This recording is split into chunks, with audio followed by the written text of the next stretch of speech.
Okay, what's up guys? Welcome to another video. So today we're going to be tackling Chapter 7, the Ostian Revolt. Chapter 7 is one of my personal favorite chapters of the game, as it's a big-ass map with, the enemies are pretty spread out right now, but they'll cluster in areas probably around here and around over here. We fight some new enemies. We haven't fought priests before, if I'm not mistaken, but they are of no issue. As with 21 hit points and then 2 defense, they die. Oh, well, he has only 1 defense. They die extremely easily. These guys have something special in the fact that they have physics staves. The physics staves mean that they'll be able to long-range heal, which is pretty bad. And so the best way to go about this map is if you can kill them if you can one round kill them, or if you can just kill them that turn, that's probably your best bet. As letting them get healed up just makes them harder to deal with on player phase. We're also our first time fighting Dragon Knights, which have very good strength and defense, and solid skill and speed. They actually lose 3 points of speed from the Steel Lance, making their effective speed 6, and because the Steel Lance is fairly inaccurate with 55 hit, unless they have the weapon triangle advantage, they're not going to be hitting too accurately, but because they have 21 damage, it's still going to hit like a truck. The boss right here is Tobias, and he has a spear, which is a fairly scary weapon, as it's the Steel Lance, but with 10 more hit, 5 crit, 3 less weight, and 1 to 2 range. So he also hits for 21 damage like they do, and because he's sitting on a throne, his avoid goes from 14 to 44, and his defense goes from 12 to 15. The worst thing about it is that because he uses a spear, using a unit like Lu is going to be a little risky, as I think he can potentially one-shot Lu if his hit points and defense are pretty low. There's 2 chests over here, one of which contains a barrier staff, and then the other one is a rapier. So if the rapier that Roy has is being used up, then you can get a new one. As you can see, there's also a lot of villages. There's like, what, 1, 2, 3, 4, 5, there's like 8 villages. And all of which give something good. You can get a hero crest from one of them, a killing edge, I believe a red gem, there's an elixir, a longbow, a torch staff, a horse slayer, and I believe one more item that I just can't quite put my finger on. Getting the hero crest is nice because we have actually quite a few units who can be promoted with the hero crest. Units such as Lot, and Deke, and Rutger can all be promoted with the hero crest. So I'm definitely going to be training up, and I'm going to definitely promote one of these units at some point, possibly in this chapter, because like I said, I'm going to use the arena a little bit. I think I might either promote Lot, or I'll probably promote Diek, if I can get, I'll probably either promote Diek or Lot. Either promoting Lot, so that way his stats just get better, or Rutger in case he caps out some stats. I'm probably going to be training everybody to like level 12 or 13. And that's going to be it. I'm going to go do the battle preparations while, like, off-screen, and I'll show you guys my plan. So I'll see you guys in a moment. Alright, and I think we're back. Alright. So I've now done all the battle preparations, and I'll show you guys my plan. So my plan is to run up here with Lot and have him hit MC Hammer this night. I don't know if I cannot actually reach it at base 1, 2, 3, 4, 5. Yes, he can, even though I'm minute 6, but yeah, 5. So you can take him out, and I'll either rescue or place Lance in front, so that way he doesn't get weapon triangled so hard. This night, I'm going to have Marcus handle, but I will equip the Armor Slayer. Actually, wait, no, never mind. I don't need to equip the Armor Slayer, but I'm going to be having Marcus handle it. He's going to just either Iron Axe or Silver Lance. I'll probably go with Silver Lance to take on the Merc as well. And also, as you can see, we brought Sue. I've decided I'm going to use her, as she's pretty useful, having pretty good speed. And base 5 strength is, like, kind of bad. But her bases are still better than Waltz, who joins in Chapter 1. And I'm going to be using her at least until I get Shin. But there's no reason why I won't use her past that. Shauna is going to come this way along with Saul. And, of course, Clarion is going to come this way. And Rutger, I haven't decided yet, actually. But I'm probably going to have him swing this way. And Lu will probably swing over here. And I'm going to also have Roy just go straight up, as there will be a recruitable unit or some recruitable units that Roy will need to get to. Molinas is also being brought to get some villages, as my units are going to be pretty occupied. Alright, so I'm going to save just to make sure I do save over. And let's get this started. So we, like I said, a lot running with the hammer. So actually one-shots him, which is very, very nice. And that eliminates one threat right away. And Lance cannot sadly get right in front of, so I'm going to have to utilize the rescue and only equip the Slim Lance for the most accuracy and draw back. We actually moved out of the range, which is nice. I forgot about Kanto. And we wanted to have Marcus just be able to Silver Lance this night. I'm actually going to turn on Marcus's animations because I like Marcus. Definitely not a long-term unit, but great nonetheless. So Marcus, and also need to turn on Sue's animations. Alright, so now we can bring Dieck up over here, Iron Sword equipped. And Rutger is going to be following him. Lou will then join in that forest. Roy needs to be moving up. I'm actually going to take Lot. See item at Gant's Lance, and then drop him here. That's out of the range of the mercenary, and he'll also charge into Shauna. So, as I said, we'll be brought up here, along with Clarine. Saul is going to be needed up here.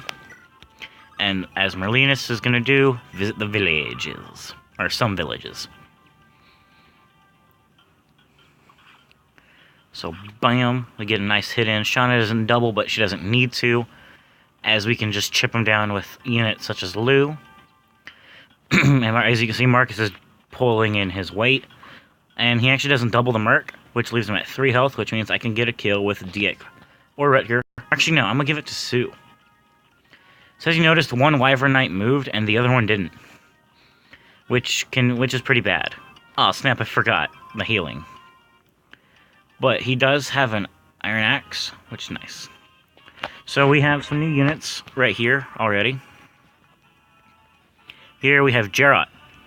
He's essentially Marcus, but having a little bit more speed overall, and I believe bulk. Yeah, a little bit more defense, less resistance, more hit points.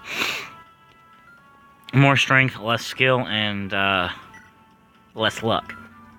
And Makan is the same. I like Geralt a lot. He comes with some nice inventory, having steel weapons and then a javelin. And he's overall a pretty solid unit. He can, if trained, he'll actually have decent speed if I'm not mistaken. I could be just completely wrong, but I just remember my friend having a Geralt that was pretty fast. Because he is slightly better than Marcus due to the speed base, but Marcus was already 5-star. I'm rating Geralt 4-star, but that's just because he just does what Marcus does, but a little bit later. Here we have Trek. He has fairly solid bases with 8 strength and 7 speed, and as a level 4 Cavalier. But overall, he's just going to be weaker than both Alan and Lance by the time they join, especially if you aren't splitting experience. As Lance is level 7, and he already has better bases pretty much everywhere, I think. Except for in strength, defense, and luck, I believe.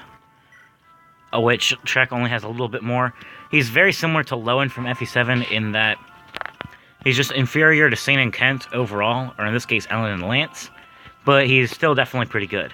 I rate him 4 out of 5 stars because he's on a mount, he can get 8 movement, and he can get weapon triangle control.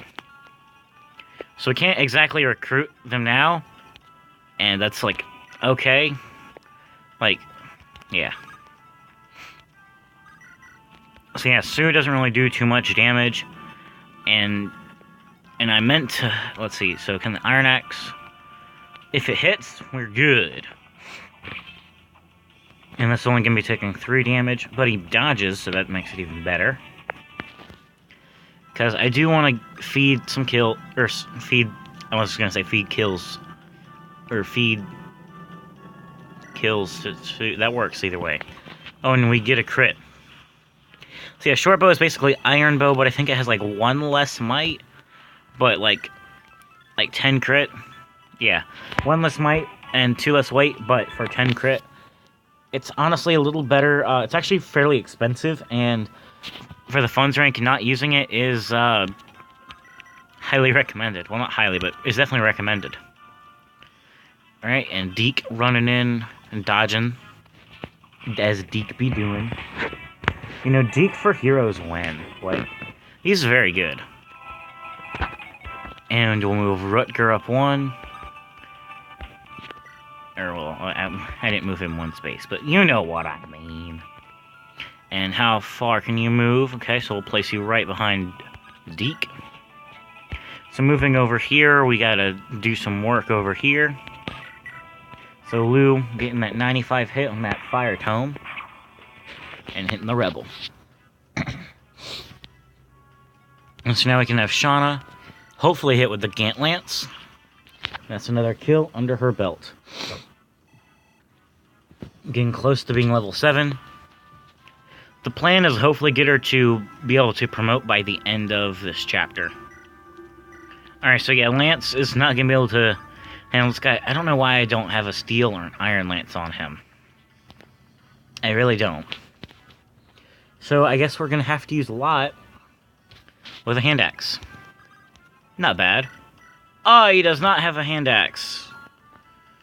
And I just hit rescue. Damn. Oh, that I fucked up. So yeah, this is the torch staff. It's pretty nice. I believe it's a C rank staff, and it gives some okay weapon experience. And it's just a pretty useful item in general. Alright, Marcus. Of course, he's gonna double the knight.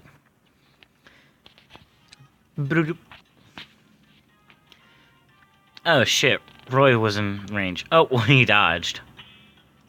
Pang! Pang! Wow, Roy doubles. So he has like 10 speed. But now you're gonna see why I brought Sue. Or, in a minute.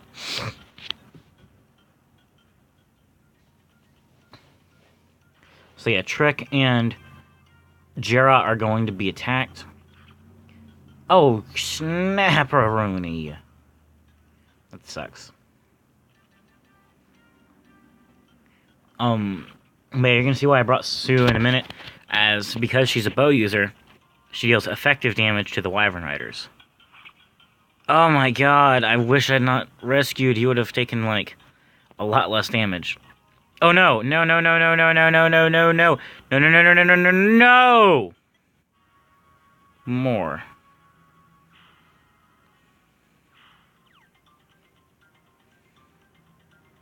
God damn it.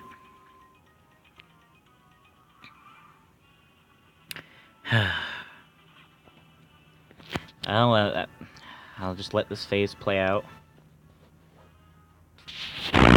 Alright, so here's our other new recruitable unit. We went over Trek and we might as well just go over Noah. So Noah has better speed than Trek, and just is better than Trek, even though he's a little higher. But because he's level 7, he only needs to be trained 3 levels to promote, whereas Trek needs to be trained 6. He also has 10 con, where a lot of people would like to, or always say that, like if you have more con, you're usually faster. But in this case, because Trek also has more base speed than actually any of the other Cavaliers, his more con is actually something of note. As he can, I believe after promotion, if you wanted to, he could wield stuff like Durandal with no penalties. But at base, he wields Steel Sword without any penalties. I'm actually going to be trying to use... No, I'm not. No, fuck that. Actually, wait, no. I can... Because I'm not using any Armor Knights. Yeah, I'll use Noah. I've decided that right now. I'll use Noah. I kind of like him personality-wise. He sort of fears love interest. He's pretty cool. His growth rates are a little meh, so I think I might early promote him or something like that. He's fairly solid. 4 out of 5 stars as well, because he's going to mount. It's just that his bases are actually pretty solid. It's just that by the time he joins, Alan and Lance can be like level 5 or 6, and so not being too much far behind, but can possibly have better stats. And that's why he's not ranked. Actually, honestly, 3 stars might be a bit more worth for Trek and Noah, because they're just not promoted, but I digress. I'm keeping the 4-star rating. And also I guess I might as well showcase Sue. So she deals 9 with that, but with the steel bow, she deals a whopping 21 damage at base. Of course, she misses, though. So yeah, I'm just going to end the episode here. Thank you guys so much for watching me fail. And next episode, I'm going to hopefully play